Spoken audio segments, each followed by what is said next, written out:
Ya estamos en 2026 y esto significa que la Fórmula 1 hay cambio de reglamento. Así que vamos a ver el nuevo vídeo de Race. Por cierto, que os vais a suscribir todos al canal de The Race en español, que hacen unos vídeos absolutamente tremendos. Y vamos a ver cuáles son los detalles del nuevo Red Bull Ford, estas cositas que ha salido hace muy poquito. De hecho, hace un par de días, si no recuerdo mal, día 15 o día 16, no me acuerdo ahora mismo. Coche novedoso, nueva livery y además un par de cosas, sobre todo a nivel de suspensiones, que me han sorprendido bastante. No es una maqueta de la FIA como estáis pensando. Vamos para allá. Ford acaparó toda la atención cuando los equipos de Fórmula 1 de Por cierto, enhorabuena a Diego Mejía por su voz en general en todo el canal de Race en español, 10 de 10, y también Scott Mitchell por hacer el vídeo como tal. Red Bull se convirtieron en los primeros en celebrar la presentación de 2026, en la que se revelaron algunos detalles sorprendentes. Nunca esperábamos que Red Bull mostrara un coche real en este evento, y lo que todos vimos en Detroit fue solo un coche de exhibición estándar basado en la interpretación genérica de las nuevas normas de 2026.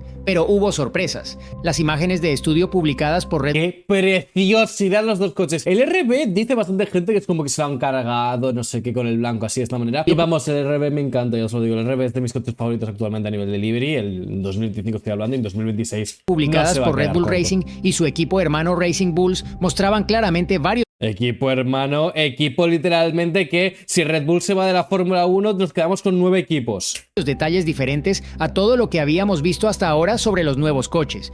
Entonces se nos ha dado una gran pista sobre el diseño real del Red Bull para 2026, dado que nunca lo ha promocionado como el lanzamiento de un coche y no lo ha llamado RB22 en ninguno de sus materiales de lanzamiento. No del todo, pero hay muchas cosas que son realmente diferentes al coche de exhibición de Fórmula 1 construido por Memento, que es el que Red Bull tenía en sus instalaciones en el momento del lanzamiento. Las imágenes del estudio son algo diferente. Este coche representa la visión propia de Red Bull sobre las normas sin llegar a ser una pista definitiva sobre el RB22 definitivo. Quizás sea para producir su propio coche de exhibición más realista más adelante, ya que todos los equipos lo hacen al final y Memento acepta encargos individuales y personalizados. Quizás Red Bull solo nos está haciendo un favor a todos y nos está dando una visión más clara. Vale, básicamente para poneros en situación, Memento es una empresa que hace diseños para coches de exhibición normalmente. Es decir, los coches de exhibición que vosotros veis como el de la FIA, no sé qué tal, no el coche prototipo de la FIA, sino los coches de exhibición de la FIA, los coches de exhibición del final del reglamento, etcétera, es básicamente los que hace Memento. Entonces Red Bull contactó con Memento para hacer el coche de exhibición que enseñaron en este caso en persona, pero en el render es cierto que se ven cosas bastante diferentes. Se ve el tema de la suspensión cambiada, que es, si recuerdo mal, era Push Road, que lo cambiaron respecto a 2025, etcétera. Se ven cositas bastante interesantes y que me sorprende bastante, además con unos aletines. Estos son los Batchboards técnicamente de 2021, pero no sé exactamente cómo se llaman o cómo se denominarán, porque técnicamente son Batchboards, pero no sé si se denominarán Batchboards toda esta zona. Además de todo esto, considero que este Red Bull tiene cosas muy interesantes en la versión de estudio, en la versión del render en este caso, pero bueno. Sea cual sea el motivo, Red Bull ha creado su propia maqueta y eso la convierte en la interpretación más relevante de las normas de 2026 hasta la fecha. Las diferencias son... Claro, es que aún no hemos visto absolutamente nada de cómo serán los coches a nivel aerodinámico en 2026, lo cual es lógico, pero normalmente se suelen filtrar alguna que otra cosita, sobre todo por parte de Ferrari. Y que este año no se haya filtrado cosas, sobre todo, ya digo, por la parte de Ferrari, por Gadget, etcétera, me sorprende porque significa que Ferrari está extremadamente mal, eso de primeras, es la sensación que le da a todo el mundo. Y segundo de todo, me sorprende porque digo, no sabemos absolutamente nada de cómo va a ir todo. Y recuerdo que en 2022 alguna cosa sabíamos de que Red Bull estaba yendo bastante bien, de que Ferrari tenía muy buenas indicaciones del túnel de viento. Actualmente sabemos que Aston Martin está teniendo buenos números, sabemos que Honda está solucionando los problemas, en general todos están solucionando sus problemas, y que no va a haber un Honda 2015 al parecer, pero poco más, poco más. Numerosas. Podemos ver los primeros indicios de trabajo detallado alrededor de los alerones delantero y trasero, y esto es absolutamente clave y absolutamente obvio, porque yo lo que no entendí en este caso del render oficial de la FIA, en este caso, que es el que estáis viendo a la izquierda, ¿por qué cojones? De hecho, ahora me voy a quitar para que veáis de la derecha, ¿vale? Pero ¿por qué cojones mandarías el aire justo por encima del neumático en este caso para que bordee el neumático de una forma donde va a acabar chocando a la mínima que aceleres, etcétera? ¿Por qué no estás dirigiendo el flujo a través en la parte de dentro, etcétera? Yo obviamente no soy aerodinamicista, yo al final soy un piloto, ya sabéis, coach de pilotos y demás cositas, pero para mí la lógica que viene es, ok, necesito redirigir el flujo del aire para que vaya por debajo del coche y podamos generar vórtices en este caso con estos pequeños aletines, etcétera, o lo subes para arriba para reducir el drag. Pues esto es básicamente exactamente eso. Lo que han hecho, o lo que doy por hecho, es que básicamente han alargado el alerón delantero. Que esto sigue siendo el alerón delantero, pero me entendéis, lo que han hecho es alargar el flap principal. Me parece muy interesante y una solución muy interesante. Es que veremos muchas soluciones muy diferentes y va a ser, creo que, uno de esos reglamentos que se alargan mucho. Nuevos extremos del alerón delantero y los conductos de los frenos delanteros, mientras que más atrás... Efectivamente, ya no solo esto, sino esta parte de aquí abajo también está cambiada para redirigir el flujo hacia afuera. Muy interesante. Hay muchos más refinamientos. Los pontones laterales son mucho más contorneados y compactos, dejando al descubierto una mayor parte del piso con un poco más de detalle en la esquina trasera. Y fíjate, la parte delantera, justo lo iba a decir, esta parte súper cortada me parece muy interesante. Del piso, la rejilla delantera es una evolución mucho más clara de un diseño real, dividida en 3 elementos en lugar de un gran bloque. En realidad, parece una versión ligera de los complejos alerones que solían ocupar el espacio delante del pontón antes de que las normas de 2022 los eliminaran. Si hay algo aquí que nos lleve a predecir un diseño RB22, es la posibilidad. Es que fíjate, una diferencia tremenda en este caso. Estamos hablando de pull rod contra push rod en este caso. Nunca recuerdo cuál es cuál, tío. Soy una mierda con esto. Pero bueno, la diferencia en este caso a nivel de suspensiones, la diferencia técnica, el piso, en este caso el suelo es completamente distinto, completamente rediseñado. Y el difusor me encantaría verlo, pero no sé si hay fotos. La posición del habitáculo y la disposición de la suspensión. Esta es otra, la posición del habitáculo. Están hablando básicamente del cockpit, que es la zona de aquí del medio, que están en color amarillo y en color rosa. Es bastante diferente. Normalmente lo que quieres es tirarlo lo más adelante posible para que esté en un punto de gravedad más adecuado. Pero esto también está dependiendo de los pesos, dependiendo de tal.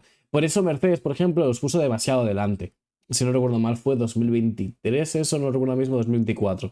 Para que además los pilotos pues tuviesen un menor bottoming, etcétera, etcétera, etcétera. No sé al 100% cómo funciona, vuelvo a repetir, no soy ingeniero, pero las bases básicamente son esas. Lo cual me parece extremadamente interesante. Corrígeme en comentarios si me equivoco. Qué guay, de verdad. Esta reglamentación es que va a ser absolutamente espectacular. Estoy muy feliz. El habitáculo está más atrás que en el modelo de la Fórmula 1, lo cual es lo ideal para optimizar la física del coche, y la suspensión delantera es push rod en lugar de pull rod. Claro, o sea, a nivel aerodinámico lo más interesante es tirarlo lo más atrás posible, pero a nivel de peso es lo más adelante posible. Más que otra cosa porque reduces el bottoming trasero, básicamente, lo puedes controlar de mejor manera. Lo cual parece un detalle extraño que merezca la pena cambiar, a menos, claro está, que Red Bull solo esté intentando despistarnos. Pero Racing Bulls parece mostrar lo mismo, mientras que otras partes del coche del equipo hermano tienen un aspecto diferente. No jodas que van a ser parecidos los RB y Red Bull, vaya, ¿quién lo diría? Igualmente van a tener cambios, como cada año van a tener cambios, pero van a ser relativamente parecidos, eso es obvio. Aunque, por ejemplo, sí que se nota que el RB está menos desarrollado que el Red Bull, o al menos en los renders, claro. Más allá de las diferencias en los detalles del alerón delantero y el piso, Racing Bulls nos ha ofrecido una primera visión más clara de los actuadores del alerón delantero móvil situados en el plano principal y conectados a un único elemento del alerón situado encima. Entre los demás elementos destacados se encontraban su propio diseño de las rejillas del suelo y un soporte para acompañarlo, además de diferentes formas de los pontones y la cubierta del motor. ¿Por qué el soporte de esa manera? Es un soporte que va a añadir drag en este caso. No comprendo 100% por qué lo hacen. Imagino que para que no se rompa de forma tan sencilla. Igualmente se va a romper con un accidente lateral. O sea que no sé, no comprendo. Tampoco comprendo por qué esto no está tan desarrollado en este caso. ¿Por qué no hay un alerón pequeñito en esta zona para poder llevar el aire por encima del neumático? Sino que hay esta cosa de aquí que no entiendo qué es. Además que los actuadores delanteros, que en este caso no estoy viendo actuadores delanteros, sé que a lo mejor Red Bull es uno de esos equipos que han hecho actuadores electrónicos y no físicos o hidráulicos. Entiendo que los actuadores se podrán utilizar en este caso para que se abra el alerón delantero, como el DRS básicamente, pero ya sabéis que en 2026 cambia un poquito y se abre también el alerón delantero. Entonces, entiendo que también lo van a aprovechar a nivel aerodinámico, joder. Una vez más, no son los coches reales, por lo que sería inútil dedicar mucho tiempo a reflexionar sobre los sistemas de refrigeración que esto podría insinuar, dado que funcionan con el mismo motor, pero como mínimo es un útil recordatorio de dónde debemos buscar los puntos de diferenciación con las nuevas normas. Red Bull y su equipo hermano Racing Bulls presentaron sus nuevos diseños en el evento de lanzamiento de Ford Racing 2026 en Detroit, que fue todo un espectáculo. Red Bull también cumplió su parte del trato con un avión que arrancó la lona del coche para revelar la decoración a los espectadores que se encontraban en la estación central de Michigan y en varias retransmisiones en directo por internet. Yo lo aviso desde ya. La única pena que no me gusta de la livery de Red Bull es que en el día se va a ver como un Red Bull de 2025 o relativamente parecido, obviamente con los cambios de pintura, etcétera. pero se va a ver simplemente un poquito más claro. No creo que se vea ese brillante, solo se verá mucho de noche. Y en otra auténtica sorpresa, la decoración del Red Bull es bastante diferente, desde una combinación de colores modificada hasta el diseño subyacente y el regreso al clásico logotipo de Red Bull con un contorno blanco en el alerón delantero y la carrocería del motor. La renovación de Red Bull Racing parece muy significativa, dada la salida en 2025 de Christian Horner y Helmut Marko, casi como un acto final de la nueva escoba que barre las operaciones de Red Bull en la Fórmula 1 tras tantos cambios últimamente. Se trata de una nueva imagen para una nueva era, aunque sea un ligero regreso al futuro, ya que recupera el estilo de Red Bull que no se había utilizado en la Fórmula 1 en 10 años. No exactamente, porque en ese caso, si no recuerdo mal, era por el patrocinio de Infinity y eran, por cierto, los patrocinios que le añadían ese morado. No recuerdo la misma memoria porque ya hace 10 años y, como entenderéis, no estoy puesto en la Fórmula 1 de hace 10 años. Además que fue justo cuando dejé de ver la Fórmula 1, que la dejé en 2015-2016 y volví en 2017, así que no recuerdo qué pasó esos años. Pero no es exactamente lo mismo. Estamos hablando de que el Ford al final es color azul y por eso han aclarado el coche en general. En este caso era por Infinity en un morado. Y es cierto que era más un azul más oscuro, vamos a decirlo de esta manera, del que se ha utilizado en los últimos años. Perdón, más clarito del que se ha utilizado estos últimos años. Se ha utilizado un mate más oscuro. Pero no sé, a mí tampoco me parece para tanto. No lo está denominando la nueva era de Red Bull y no sé qué, tal. No, es una livery diferente, es bonita, pero ya está, no exageremos tampoco. Y el antiguo acabado brillante en lugar del mate que se había convertido en tan familiar para este equipo en las últimas temporadas. Pero ¿por qué se utiliza el color mate de los coches de Fórmula 1? Se utiliza el color mate porque pesa menos. Ya está, no se utiliza por otra cosa. Esto no es identidad de marca porque necesitamos que el mate sea... No. Esto es porque pesa menos el color mate, punto. Entre menos pese tu coche, que eso significa que Red Bull va muy bien con el peso, por cierto, también esa es otra. Entre menos pese tu coche, más lastre le vas a poder poner en el sitio que tú quieras y que a ti te beneficia a nivel de centro de gravedad, no sé qué tal. Y bueno, a lo mejor con el rebote de los baches, que no sé qué tal, que está mejor distribuido el lastre. ¡Ya está! No hay que decir más. O sea, por favor, tampoco nos flipemos aquí, todo hay que decirlo. La propia Red Bull admite sin reparos que esto recuerda a la presencia más clásica de Red Bull Racing, mientras que Racing Bulls es más bien una pequeña evolución de su cambio de imagen de 2025. Lo recuerdan más que otra cosa, o al menos en mi opinión a nivel de marketing, porque es recortar tiempos pasados que fueron muy ganadores también por parte de Red Bull. Un poquito apelar a esa nostalgia, pero no porque sea como la nueva era, no sé qué, tal. No, lo que he comentado antes, al menos no estoy de acuerdo. Vishaka Shap, Red Bull Racing, me parece bastante obvio que lo hacen porque necesitan hacer una marca en torno a RB. Necesitan hacer una marca. Es un equipo B de forma literal, pero quieren que sea algo más que un equipo B. Quieren que sea básicamente un patrocinador extra. Pero también hay algo claramente nuevo. Patrocinador extra de Red Bull me refiero a patrocinadores extra como Visa, como etcétera tal, que paguen, en este caso, el segundo equipo, y que además sirva de promoción extra para Red Bull, de alguna forma. Y para la ropa de Red Bull en este caso, que bueno, ya sabéis que estuvo Alfa Tauri, etcétera. Este año, tras la marcha de Honda, su antiguo socio en materia de motores, y con Red Bull construyendo su propia unidad de potencia por primera vez, Ford ha entrado en escena de forma adecuada, y este lanzamiento ha demostrado lo mucho que se toma en serio su presencia. Disclaimer, perdonadme porque lo corté tanto, no estoy acostumbrado a hacer este tipo de vídeos, perdonadme si lo estoy cortando demasiado. Disclaimer, me pareció un muy mal marketing por parte de Ford. De hecho, mientras siguió el contrato con Honda, que Red Bull hiciese patrocinios con Honda en este caso, en Japón, no sé qué tal, cuando estuvieron probando un Honda Civic y tal con los pilotos de RB, fue muy extraño eso. Es como, ya tienes tu contrato firmado con Ford. ¿Por qué cojones sigues haciendo cosas con Honda? Imagino que estarán firmadas ya, pero no lo entiendo, no lo comprendo, la verdad. Entonces lo anuncias más tarde lo de Ford, pero no lo anuncias tan pronto. Además de que la Fórmula 1 ocupó un lugar destacado en el evento. La decoración nos mostró hasta qué punto Ford se ha incorporado al diseño, algo que podríamos calificar de bastante significativo pero sutil. El nuevo diseño recuerda al de Ford Racing, mientras que el logotipo de Ford aparece discretamente en la parte trasera de la cubierta del motor y en el morro.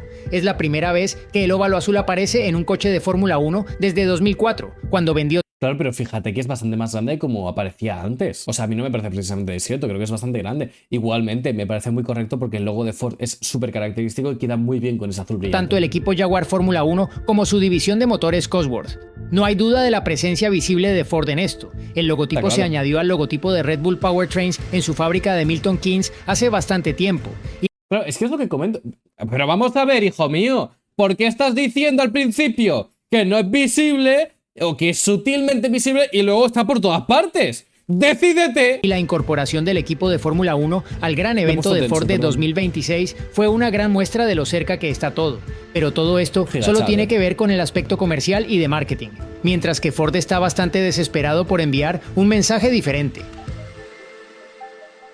Una afirmación que hemos escuchado es que Ford está pagando decenas de millones para que su logotipo aparezca en todo y ofrece un apoyo bastante limitado. Ford insiste en que está contribuyendo de manera sustancial a una verdadera colaboración técnica. Esto quedó muy claro por la reacción que tuvieron los ejecutivos de Ford a un comentario de su rival estadounidense General Motors. El año pasado, Dan Torres, figura clave de Cadillac F1, dijo que la alianza de Ford con Red Bull era un acuerdo de marketing con una aportación mínima, mientras que esto cuando lo leí a mí me pareció muy exagerado. Es decir, estamos hablando de Ford. Ford ha hecho siempre cosas por el motorsport y por en general las carreras. Siempre. Estamos hablando de una de las empresas más míticas del motorsport con muchísima diferencia. ¿Cómo puedes decir esto? Es decir, cuando se aliaron con Cosworth en su momento, cuando se aliaron en este caso con M Sport para los rallies, etcétera. Sí, es cierto que no están poniendo su nombre, pero no ponen su nombre no por marketing, sino básicamente para que no les afecte a ellos y para no tener que pagar toda la fiesta a ellos, lo cual es inteligente, aunque a mí no me parece tan correcto, es inteligente. Es lo que hay, ¿vale? Es lo que hay. Pero joder, estamos hablando de tanto en impacto de marketing, sí, lógicamente, como que la colaboración con Red Bull Powertrains va a ser enorme ya múltiples años. Cuidado, Ford no es experta precisamente en hacer V6, pero es que ellos se van a dedicar a hacer la parte eléctrica, por lo que han comentado. No van a hacer la parte de combustión, si no lo recuerdo mal. O al revés, ahora mismo no lo recuerdo al 100%, pero no me parece tan complejo, honestamente. Todo lo contrario, de hecho, me parece que Cadillac ha hecho un esfuerzo de marketing mucho más grande precisamente que Ford. Obviamente tienen un puto equipo, ya, pero ya me entendéis, coño. Está profundamente involucrada desde el punto de vista de la ingeniería y participa desde el primer día. Y esta semana, las declaraciones del presidente ejecutivo de Ford, Bill Ford, y de su hijo Will. Tened en cuenta de que al final Cadillac es el proyecto de General Motors y no es el proyecto de Cadillac, son dos cosas diferentes, ¿no? Pero igualmente me parece un poco exagerado y un poquito precisamente marketingiano de seguir alimentando esa rivalidad de alguna forma. Director general de Ford Performance indicaron que la noticia ha caído como un jarro de agua fría en la empresa del óvalo azul. Bill Ford declaró a The Athletic que esos comentarios eran manifiestamente absurdos y afirmó que lo cierto es justo lo contrario, ya que Cadillac va a utilizar un motor Ferrari de cliente durante los próximos años y dudaba que hubiera empleados de General Motors en el equipo de carreras. Por su parte, pero si es que este es el punto que estaba comentando, en plan, es el proyecto de General Motors, eso está claro, no es el proyecto de Cadillac. Pero por favor, que es que no están haciendo su propio motor, que no están haciendo absolutamente nada, que estamos hablando de que no tiene ningún sentido decir eso. Que Ford estará en este caso con el WEC, con los Hypercar. Eso significa que ya se están preparando para un salto grande. No digo para comprar RB ni nada, no estáis pensando eso, por favor.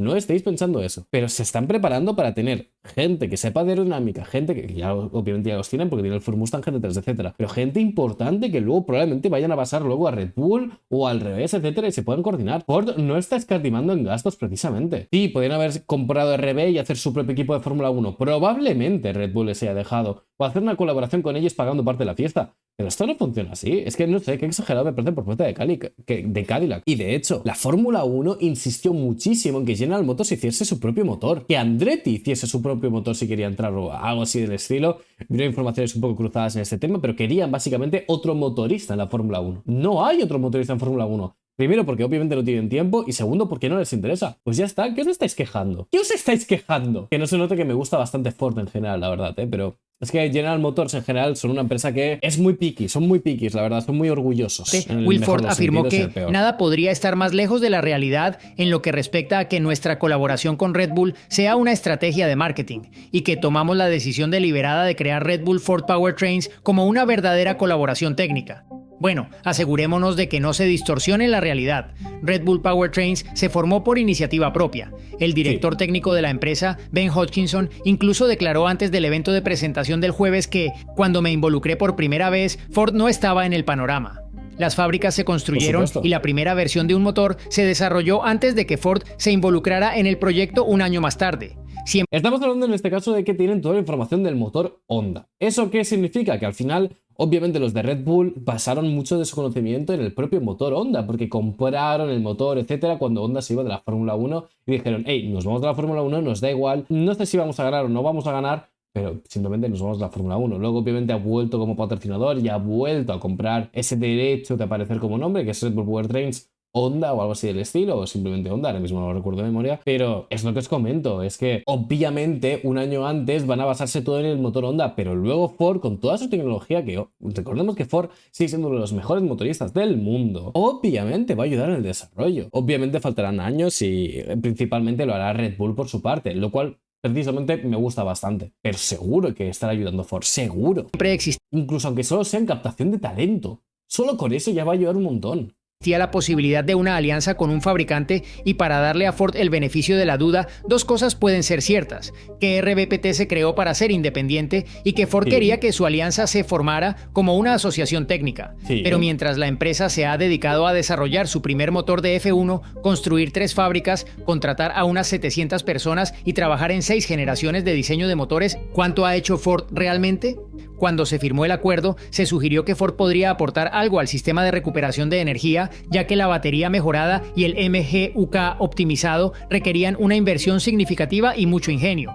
Sin embargo, la participación no ha sido tan específica. Hay algunos ingenieros de Ford integrados en Red Bull Ford Powertrains y Ford también ha contribuido a cubrir algunas carencias en el proceso de contratación, lo que Hodgkinson califica de realmente muy valioso. La capacidad.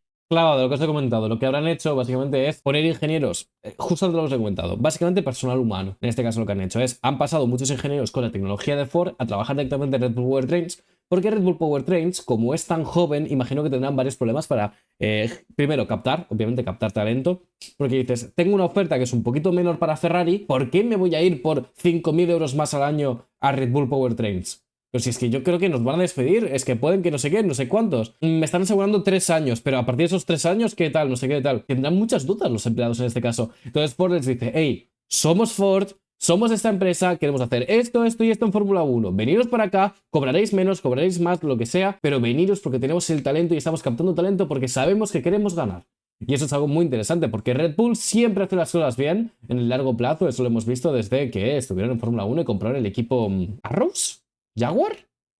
¡Oh, mierda! Lo he ido a buscar, es Jaguar, perdonadme, es que ni me acordaba, porque estaba pensando, era o Arrows, pero Arrows, si no recuerdo mal, desapareció, o Jaguar o Minardi, pero Minardi en este caso es RB y Jaguar, vale. Ok, ya está, perdón. Lo que os comentaba, sobre todo ha ayudado en el proceso humanitario de contratar gente. La capacidad de fabricación de Ford también se ha aprovechado. Un ejemplo es el suministro de equipos capaces de imprimir en 3D con metal industrial, lo que se considera mucho más rápido que recurrir a proveedores tradicionales que fabrican piezas fundidas a partir de moldes grandes. Algunas de esas medidas parecen muy útiles, pero no acallarán a los críticos, que podrían decir que Ford le ha dado a Red Bull un montón de dinero, una gran impresora y unos cuantos empleados de sobra. No. Habrán dado algunos de los mejores empleados que tiene Ford. Eso hay que dejarlo meridianamente claro. Otra cosa es que sea suficiente y que realmente Red Bull esté poniendo el 90% del esfuerzo, que es lo más probable. Pero es que el punto de marca que te da tener Ford en el nombre es que es muy grande. Es el retorno de Ford a la Fórmula 1. Es que pensad, de verdad, tenéis que cambiar un poquito la mentalidad. Y yo creo que en general la gente tiene que cambiar un poco la mentalidad de que la marca es mucho más importante de lo que pensamos. Muchísimo más importante. Que estamos hablando de Ford. Y yo entiendo que los jóvenes de hoy en día, con perdón, los que han venido por Drive to Survive, no saben quién es Ford en la Fórmula 1. Pero que han estado años y años y años y años. Y una colaboración con Red Bull es histórica. En el mejor o peor sentido. Y saldrá bien o saldrá mal, como por ejemplo a Ford le ha salido mal muchas veces, con Cosworth, etcétera, su relación, etcétera. Y sobre todo en esos últimos años antes de irse a la Fórmula 1. Pero que es histórica lo es. Y que hay que, sobre todo, respetar el trabajo de Ford, hay que hacerlo. Es cierto que hay algunas líneas que deberían aclarar, sobre todo en qué están trabajando al 100% con Ford, etcétera, cómo funcionan en ese desarrollo, qué ingenieros son de Ford, qué ingenieros son de Red Bull, cuál es la cantidad, porque realmente al final es cierto que no son un proyecto individual, al ser un proyecto colectivo, pues tenemos que ver fuerzas. Pero si ellos están contentos y hacen un buen trabajo, significa que vale la pena, simplemente. Si no, Red Bull los mandaría a tomar por culo. Red Bull precisamente es bastante individualista en ese tema. Si no, que se lo digan a todos los motoristas con los que ha estado, tanto Red Bull como Honda. Y que Honda ha sido la mejor relación que han tenido con Red Bull con diferencia.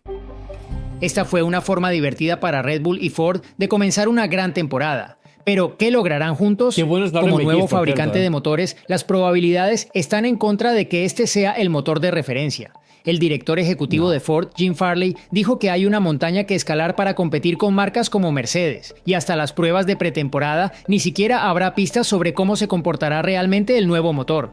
Hodgkinson hizo una analogía genial, aunque un poco rara, diciendo que era como correr una carrera de 400 metros, pero en un estadio, solo, en un país diferente al de todos tus competidores, y lo único que sabes es que estás corriendo tan rápido como puedes. Todo lo que está haciendo para evaluar el nivel de Red Bull for Powertrains es utilizar su amplia experiencia, incluida su figura clave en Mercedes High Performance Powertrains, cuando ese motor se convirtió en la referencia clara al... Yo eso no lo sabía, que habían fichado en este caso de Mercedes. O que ya estaban Ford antes y la han colocado aquí. Eso no lo sabía. Interesante. Inicio de la última era de nuevas normas sobre motores en 2014.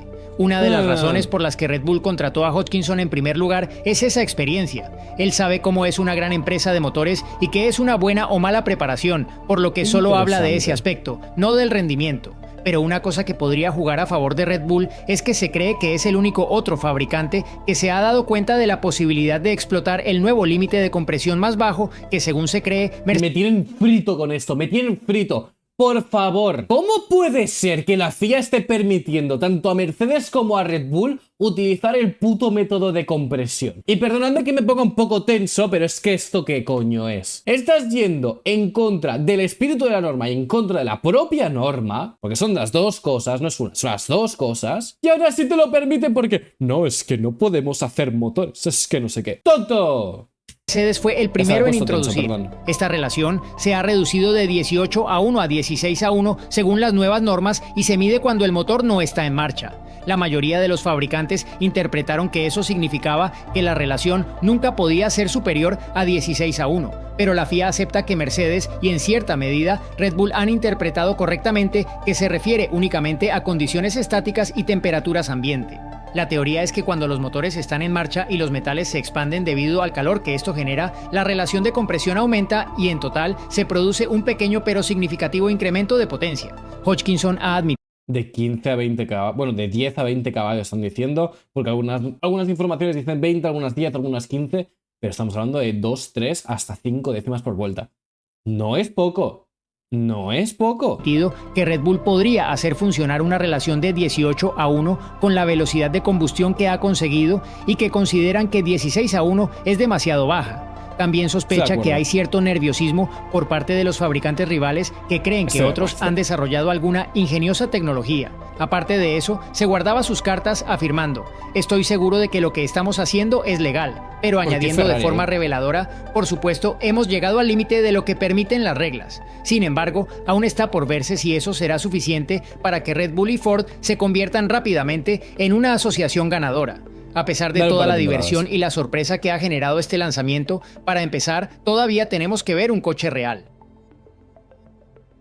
Muy interesante el vídeo de Race. Yo os comento que yo creo que un par de temporadas mínimo tendremos que esperar para ver a un buen Red Bull. No sé si Verstappen aguantará. Me da la sensación de que en 2027, si el motor Honda funciona bien, creo que se irá Aston Martin. Honestamente, eso, según sincero, creo que es la última temporada de Fernando Alonso. Ya lo comentaremos. Pero me ha parecido increíble, la verdad, el vídeo. Enhorabuena a los del vídeo. No estoy de acuerdo en un par de cosas, pero es lógico, no estás de acuerdo. Estas son interpretaciones tanto de la norma como de las propias expresiones, ¿vale? O sea, eso es lógico. Y muy bien, 10 de 10 de Race, una vez más sacándose la chula, básicamente haciéndose un vídeo. Gracias a todos por estar por aquí. Dejad un like, suscribiros y nos vemos en el próximo vídeo, siguiendo con las reacciones. Este es el canal principal de Sim Racing, canal secundario, en este casto de reaccioncitas.